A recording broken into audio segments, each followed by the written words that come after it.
What's up, guys? James here. I'm going to do a quick video lesson today on the float, what the float of a stock is, why that's important, why you need to know. I'm going to cover a term called float rotation, which you'll hear, and you'll hear these things consistently as you're trying to learn this stuff. I know I have. It's really a foundational, fundamental lesson to learn. You'll use the float of a stock consistently throughout your trading career, okay? A float is, what is defined as, is the shares that are available to be traded in any particular company or any ticker or any stock.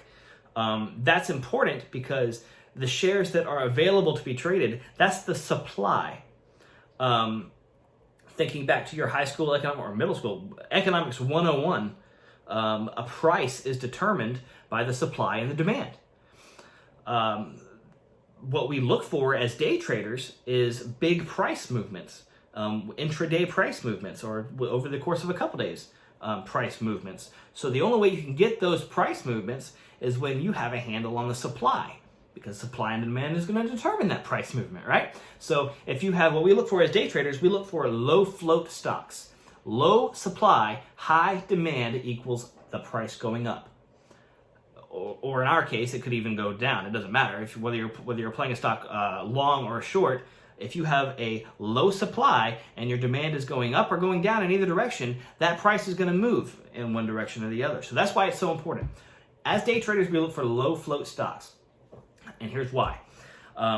The float of a stock is going to determine how significant, how you should read the volume of a stock. Remember, the demand is also important, and that demand is determined by the volume. The volume is the demand. If you have 10 million volume on a stock, that means that 10 million shares have been traded back and forth, one way or the other, either bought and sold, either bought or sold.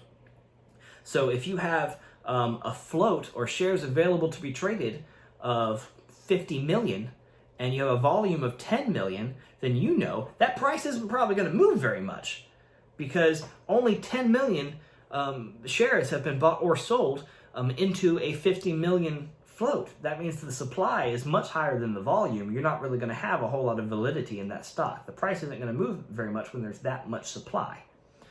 Okay, so translate that. Suppose you have a float of 5 million, and the volume is 20 million. Okay, so now you got a whole different thing. Remember, that 5 million float, that's the shares that are available. That's all there is. If someone came in, if you had a 5 million float and someone came in and bought and held 5 million shares, that's it. There would be no more buying and selling in that business, in that ticker, right?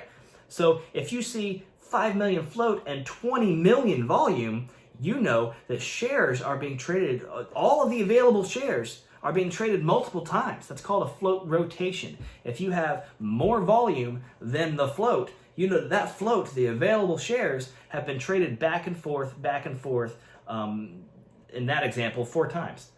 So that's why that's so important. If you see that kind of demand, that's an indicator of a great deal of demand.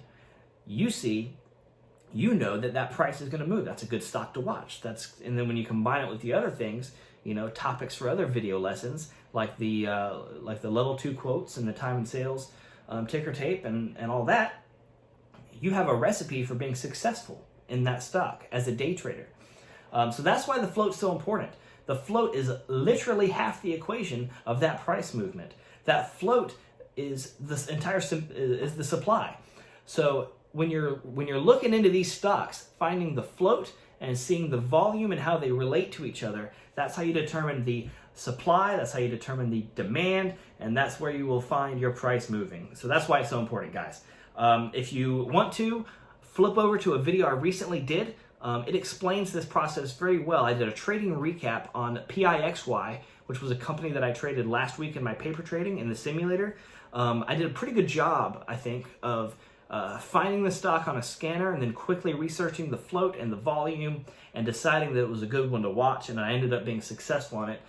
So I broke it down pretty well. I showed where you can go get the float of the stock. I use FinBiz because TD Ameritrade doesn't do a great job of showing what the float is quickly. So go watch that video. If you find it helpful, make sure you give it a like. If you find this video helpful, give it a like. Don't forget to subscribe to us and hit the bell for alerts. That way, when we pop out with a new video, you'll be able to see it quickly. You'll be able to learn as we are learning, or alternatively, if you already know what you're doing, you'll be able to teach us. You'll be able to drop a comment and tell us if we're doing something wrong if you subscribe to the alert. So do that, guys. I hope you found this video helpful.